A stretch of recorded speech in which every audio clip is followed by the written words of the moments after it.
ekizibu kyase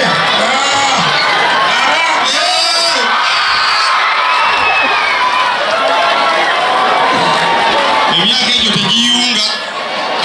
emyaka egyo tegiyunga banange mutuyambe tujiddwa abakinanka Jamikalicha afunye emmotoka asudde abantu eddalu kasooke ngule ka siddiike kuba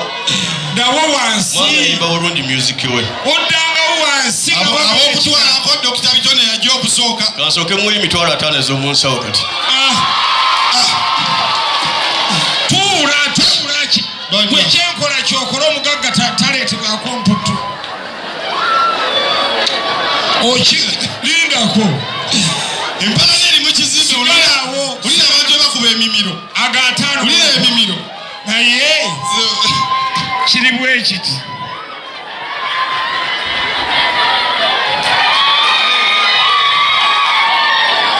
ulira na kino tumwongere engalo mukulu taata asembyeyo oli yampadde omutwalo naawe yongerako nange abeeka bandabe ate ekirala kyendabye